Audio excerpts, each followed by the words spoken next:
Phone tapping కేసులో హరీష్ రావు చేసిన వ్యాఖ్యలపై ప్రభుత్వ విప్ బీర్ల ఐలయ్య ఘాటుగా స్పందించారు.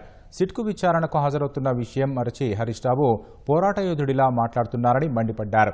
10 ఏళ్ల పాలనలో ప్రముఖుల ఫోన్లు ట్యాప్ చేయించి ఇప్పుడు సత్యహరిశ్చంద్రుడిలా మాట్లాడుతున్నారని ఆరోపించారు. 10 ఏళ్లు తెలంగాణను అవినీతిమయంగా మార్చిన హరీష్ రావు మున్సిపల్ ఎన్నికల ముందు డ్రామా చేస్తున్నారని ఎద్దేవా చేశారు. ఫోన్ ట్యాపింగ్ కేసు కొత్తది కాదు. గత 2 ఏళ్లుగా ఈ కేసు విచారణ జరుగుతోందని, దీనిలో ప్రభుత్వ ప్రమేయం లేదని పునరుద్ఘాటించారు.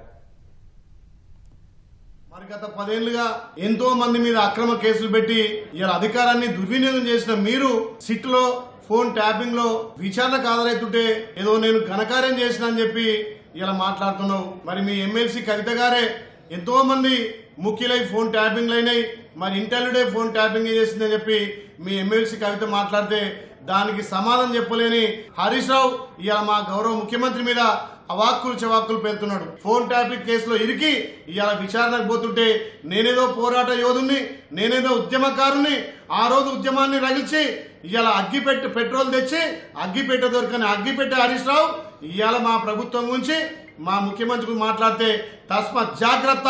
రేపు మున్సిపల్లో కూడా కాంగ్రెస్ పార్టీ జయకేతనం ఎగరవేస్తుంది.